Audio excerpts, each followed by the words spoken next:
नमस्कार, उत्तर प्रदेश बुलेटिन में आप सभी का बहुत बहुत स्वागत है। मैं हूं आपके साथ दीपिका। तो चलिए बढ़ते हैं आज की कुछ खास खबरों की ओर, जहां एक और नगर निगम तमाम तरह के कार्यक्रम करते हुए स्मार्ट सिटी का तगमा लेकर अपनी पीठ थपथपाता हो, वहीं जमीनी हकीकत कुछ और ही बयान करती हो। इसके साथ ही अलीगढ़ जिले की सबसे ऊंची जगह पर पानी की विसात पर आशियाने बनी हुई है। उन आशियानों में रहने वाले बाशिंदों को क्या दिन क्या रात हर रोज मौत के साए से जिंदगी गुजारनी पड़ रही है। वहीं अपना ऐतिहासिक समय पूरा करने वाली एशिया की सबसे ज्यादा सोना लगा होने वाली जामा मस्जिद पर भी संकट के बादल छाए रहते हैं। दरअसल ये पूरा मामला अलीगढ़ जिले में स्थित सबसे ज्यादा ऊंची इमारत के जगह के नाम से मशहूर ऊपरकोट का है, जहां आबादी के साथ साथ बड़े बाजारों में गिनती होने वाले बाजार भी लगते हैं। वहीं आजकल ऊपरकोट इलाके में रहने वाले लोगों को अजीबोगरीब परेशानी से जूझना पड़ रहा है। यहाँ के रहने वाले बाशिंदों के घर पानी की उस विसात पर खड़ी है जो कभी भी अपना रौद्र रूप धारण कर सकता है। यही कारण है कि इस इलाके में रहने वाले लोगों को अपने आलीशान घर में भी मौत का साया खतरा मंडराता हुआ दिखाई देता है। दरअसल अंग्रेजों के जमाने में करीब 1912 ईस्वी में अंग्रेजों की देखरेख व इलाहाबादी कॉन्ट्रैक्टर अतीकुल्लाह नूरल्लाह के द्वारा जमीन के आगोश में जल आपूर्ति के लिए बिछाई गई देगसार तत्व की बनी हुई पानी की पाइपलाइन अब लोगों के लिए मुसीबत बन चुकी है। उस टाइम पे अंग्रेजों ने भारतीय शासकों के रिश्तों में दरार डालकर राज किया था। इसको लेकर भी पहले भी कई बार समस्या के निस्तारण की मांग की जा चुकी है, लेकिन कोई ठोस कदम नहीं उठाया गया। सड़क इमारतें बनने से ये वाटर लाइन जमीन के अंदर काफी गहराई में पहुंच चुकी है। पहले भी इस वाटर लाइन से पेयजल आपूर्ति बंद कराने की मांग की गई, लेकिन कुछ इलाकों में नई लाइन डाली जा सकी। मस्जिद में जगह जगह दीवारों में दरारें आ गई हैं। पुरातत्व विभाग को इस ऐतिहासिक मस्जिद को लेकर संजीदा होना पड़ेगा।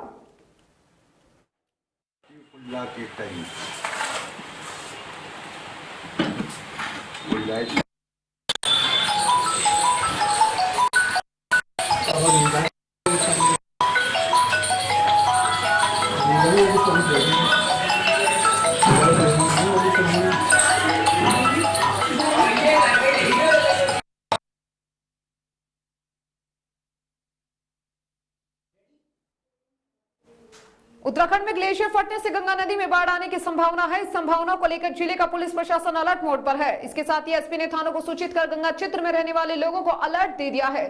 जनपद की गंगा क्षेत्र से जुड़े सभी थाने व चौकियों के इंचार्ज को एसपी ने गांव में जाकर लोगों को बाढ़ से संबंधित जागरूकता करने के व गंगा खादर इलाके में न जाने की बात कही है। साथ ही गंगा बैराज के सभी गेट खुलवा दिए हैं। दरअसल उत्तराखंड के चमोली में पहाड़ी इलाके में ग्लेशियर फटने के कारण अचानक से नदियों में बाढ़ आने की संभावना बढ़ गई है। इस बाढ़ को लेकर बिजनौर जनपद की जिला प्रशासन द्वारा भी गंगा खादर क्षेत्र के आसपास रहने वाले लोगों को पुलिस के माध्यम से जागरूक किया जा रहा है। जनपद से गुजरने वाली गंगा नदी से ज्यादा पानी आ सकता है, इससे किसी को नुकसान न हो, इसके लिए गंगा खादर क्षेत्र में रहने वाले लोगों को जागरूक किया जा रहा है। इसमें थाने के इंचार्ज सहित ग्राम प्रधान व गांव के चौकीदारों को भी लगाया गया है। साथ ही जिला प्रशासन ने गंगा बैराज के सभी 28 गेट को खुलवा दिया है और किसानों को गंगा किनारे जाने से मना किया है।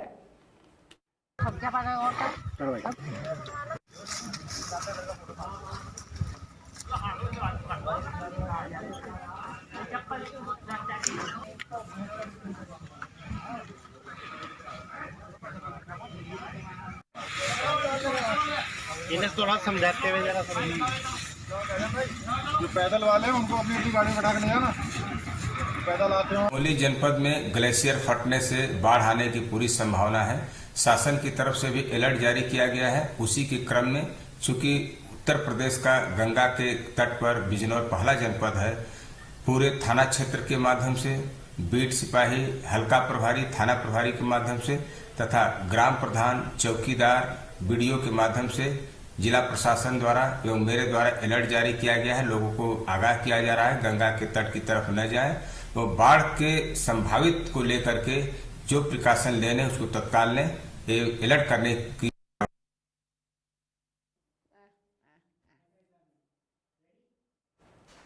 चमोली में ग्लेशियर त्रासदी को लेकर डीजीपी अशोक कुमार पल पल की जानकारी ले रहे हैं। अल्मोड़ा पहुंचे डीजीपी अशोक कुमार ने बताया कि हादसे में ऋषि गंगा पावर प्रोजेक्ट ध्वस्त हो गया है। इसमें काम करने वाली करीब 50 लोगों के हताहत होने की संभावना है। फिलहाल पुलिस और एसडीआरएफ की टीम मौके पर पहुंच चुकी है। आपदा और बचाव के लिए स्लिट में लोगों को ढूंढा जा रहा है। अभी तक 2 लोग ढूंढे लिए गए हैं। डीजीपी अशोक कुमार ने बताया कि जल्द मौके के लिए रवाना होंगे। एग्जैक्ट आंकलन थोड़ी है, उसमें जो एक ऋषि गंगा पावर प्रोजेक्ट था नीति घाटी में, मलारी घाटी में, उसको पूरी तरह से ध्वस्त कर दिया। वहाँ 50 से अधिक आदमी काम करते थे, उनके भी लाइफ के लॉस की संभावना है। हमारी टीमें वहाँ पहुँच गई हैं, उत्तराखंड पुलिस की और एसडीआरएफ की, और वो जो सील्ड है उसमें उनको ढूंढा जा रहा है। 1-2 कुछ घायलों को बचाया भी गया है। एग्जैक्ट आंकलन थोड़ी देर बाद बता पाएंगे। अभी जो उसके पीछे जहाँ से अवलांच आया उसके पीछे अभी स्थिति पूरी तरह क्लियर है। नीचे हमने कर्णप्रयाग तक पानी आ चुका है, तो जितना बरसात में पानी आता है गंगा जी में उतने लेवल पे पानी है, तो हमने पूरी की पूरी बेसिन को खाली कराया है और कोशिश कर रहे हैं कि और आगे कोई कैजुअल्टी न होने पाए। आज के लिए राफ्टिंग को बंद करवा दिया गया है, क्योंकि ये अगले 4-5 घंटे में पानी ऋषिकेश। दिनेशपुर थाना अंतर्गत दुर्गापुर नंबर 1 की घटना है। दुर्गापुर नंबर 1 की सुचिता व दिनेशपुर वार्ड नंबर 4 की सूरजवेद के बीच लंबे समय से प्रेम प्रसंग चल रहा था। बीते रात्रि करीब 12 बजे सुचिता नामक लड़की दिनेशपुर वार्ड नंबर 4 अपनी प्रेमी सूरजवेद के घर आई और इसी दौरान प्रेम सूरज वेद के परिजनों के साथ रहने के लिए जिद करने लगी, जिससे नाराज होकर सुचित्रा ने जहर पी लिया है और पूरा घटनाक्रम सूरज के घर पर ही हो रहा था। सूरज के पिताजी ने पूरी घटना की जानकारी नगर पंचायत दिनेशपुर के चेयरमैन व वार्ड सभा सद को दी है। आनंद फानन में सुचित्रा को चिकित्सालय लाया गया, जहां उसकी मौत हो गई है। उक्त घटना की चर्चा क्षेत्र में आग की तरफ फैल गई है। सुचित्रा के परिजनों के साथ ग्राम प्रधान के नेतृत्व में गाँव के लिए दिनेशपुर थाने पहुंचकर सूरजवेद के खिलाफ शिकायत दर्ज की है। थाना अध्यक्ष अशोक कुमार ने सूरजवेद को अपनी कस्टडी में ले लिया है। इस दौरान थाना अध्यक्ष अशोक कुमार ने कहा कि मृतक लड़की का पोस्टमार्टम करवाया जा रहा है। पूरे मामले की गहनता से जांच की जाएगी। दोषी को किसी भी सूरत में बख्शा नहीं जाएगा। 10 बजे लड़के के घर से जो लड़की खत्म हो गई, लड़के के घर से फोन आया कि तुम्हारा लड़की हमारे घर में है। तो हम लोगों ने गांव वाले जाके लड़की को माँ से पता करा, तुम्हारी लड़की कहाँ है? कह रहा है घर से 5 बजे 5:30 बजे ये रास्ते के लिए निकली है। ये लड़की 5 बजे उस लड़के के घर में चली गई जो लड़की के साथ प्रेम प्रसंग में था। जाके वहाँ जाके जहर पिया है। जहर पीने के बाद लड़के वाले डॉक्टर के यहाँ ना ले जाके लड़की के घर में ना सूचना देके जब 4 घंटे बीत गया दवाई पीने के बाद, उसके बाद आके उन्होंने सूचना लड़की को कार में बैठा के घर में लाया लड़की के कि तुम्हारा लड़की जहर पिए है। फिर लड़की की माँ कार में बैठ के लड़के को लड़के वाले ले गए अस्पताल में छोड़ के वो लड़के वाले भाग गए। फिर लड़की का माँ किसी तरह लोगों को बुला के फिर वो ले गया रुद्रपुर हॉस्पिटल में। फिर वहाँ जाते जाते रास्ते में उसकी डेथ हो गई। और फिर रात में वहाँ लाश को थाने में ले गए। थाने एसओ साहब ने आश्वासन दिया कि हम आपके साथ अच्छा कानूनी कार्रवाई करेंगे, आपके न्याय दिलाएंगे। और लाश को रात को कल रात्रि में सूचना मिली कि यहाँ दुर्गापुर में किसी एक लड़की ने, उसकी उम्र 18 वर्ष से ऊपर बताई जा रही है, उसके द्वारा जहर खा के आत्महत्या कर ली। इस सूचना पर वो लोग थाने आए थे, थाने में सूचना दी। रात में पंचनामा की कार्रवाई नहीं हो सकती थी, उसकी बॉडी को हॉस्पिटल ले जाया गया। सुबह उसका पंचनामा भरा गया है, पोस्टमार्टम के लिए बॉडी भेज दी गई है। उसके परिजन जैसे ही उसके अंतिम संस्कार से फ्री हो जाते हैं, उनसे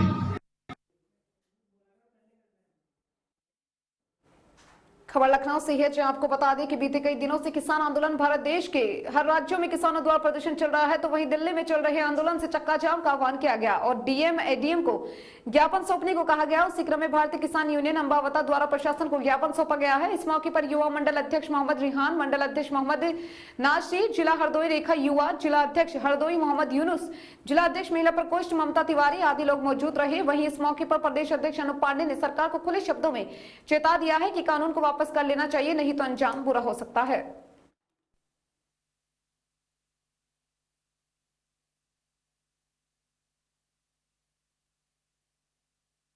अनूप पांडे जी, ये बताइए, जिस तरीके से किसानों की तरफ से जो है चक्का जाम करने की बात कही गई थी और डीएम एसडीएम को ज्ञापन देने की बात कही जा रही थी, तो आप क्या कहना चाह रहे हैं? नहीं, चक्का जाम करने का जो हुआ था और एकदम से यू टर्न ले लिया गया है।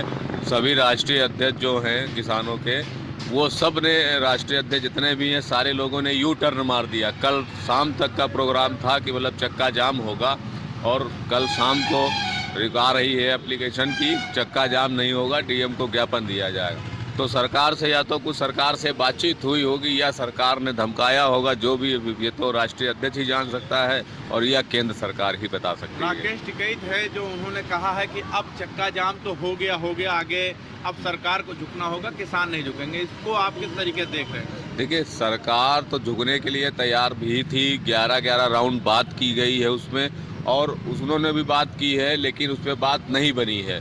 लेकिन वो गणतंत्र दिवस का थोड़ा सा बवाल हो जाने के कारण उसमें बल्कि किसानों की उसमें कोई गलती नहीं है, लेकिन उस पर किसानों के ऊपर थोप दिया गया कि ये गणतंत्र दिवस पे इन्होंने देशद्रोह का काम किया है, इसलिए किसान को झुकाने का काम कर रही है सरकार। नहीं, अगर आप गणतंत्र दिवस की बात कर रहे हैं तो जिस तरीके से किसानों के ऊपर आरोप लगाए गए हैं, देशद्रोही को हो या आतंकवादी की बात हो या खालिस्तानी के, तो आप इसको कैसे देखते हैं? नहीं, किसान ना तो आतंकवादी होता है, ना तो किसान खालिस्तानी हो सकता है। किसान किसान है, उसमें कुछ नहीं है। वो खाली सरकार गुमराह कर रही है। और अगर वहाँ जो भी आदमी था और जो भी जिसने भी जो काम वहाँ किया है, लेकिन वो सारे काम जो जितने भी किए हैं वो कोई किसान नहीं है। उसके अलावा जो भी पार्टी के आदमी हो, ये मैं नहीं कह सकता हूँ, लेकिन किसान वहाँ ऐसा कोई कार्य नहीं करेगा, क्योंकि किसान सबका पेट पालता है, तो वो कभी पेट नहीं गलत कर सकता है। एडीएम को आप ज्ञापन सौंपेंगे थोड़ी देर बाद, तो उसमें क्या लिखा होगा, क्या लिखकर आप दे? हमारी वही 3 मांगे हैं। सरकार के काले कानून तीनों वापस लिए जाए, एमएसपी का मूल्यतम समर्थन मूल्य समर्थ किया जाए और सीटों के आधार पे बनाया जाए, कानून बनाया जाए। दूसरी चीज़, हमारे किसानों का कर्ज माफ़ किया जाए। अगर सरकार नहीं मांग पूरी करती तो आगे की रणनीति क्या बनाएंगे? तो आगे जैसा भी चल रहा है, अगर नहीं होगा तो फिर धरना वरना अगर देना होगा तो वो भी दिया जाएगा फिर। ठीक है, लेकिन लोगों का कहना है कि सरकार जो है वो मुकदमों से डरा देती है, तो आगे आप क्या करेंगे? नहीं, सरकार तो डराने का उसका काम ही है। तानाशाही सरकार है, वो तो डराएगी तो है ही है, उसमें कोई बड़ी बात थोड़ा ही है। वो तो मुकदमे, आप लखनऊ में हमको लगता है 100 के ऊपर मुकदमे लिखे जा चुके हैं लोगों के ऊपर, जितने भी मतलब प्रदेश अध्यक्ष किसान यूनियन के जो भी कार्यकर्ता हैं। 100 का भी प्रदर्शन चल रहा था और आपने अचानक से उसे खत्म कर दिया, क्यों? नहीं, हमने अचानक नहीं खत्म किया है। हमारे कृषि मंत्री जी से बात हुई, कृषि मंत्री जी ने बताया।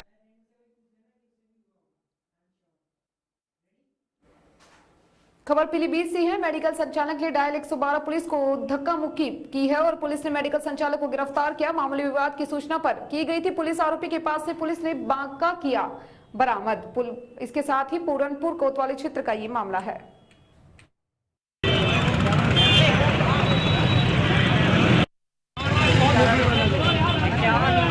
हटो भैया, अरे आदमी बच, इससे आदमी मर जाता। अरे यार इसमें तेज चलाया बंद कर हमने यार, मेरे बुधवार बजी बेचारी।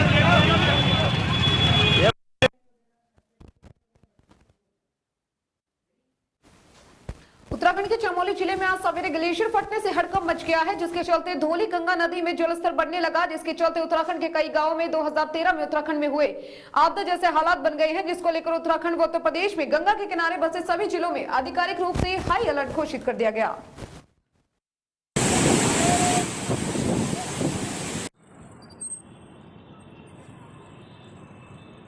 भीड़ बहुत लगा मनोज भैया खड़े हैं। मनोज जी बाबू जी नहीं, अरे यार 2 लेने भी देंगे।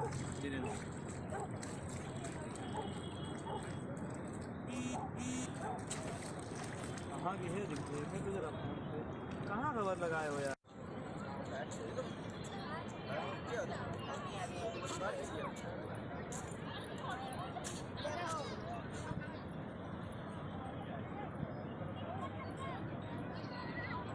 बाबा जी क्या नाम है आपका? राम चेतन।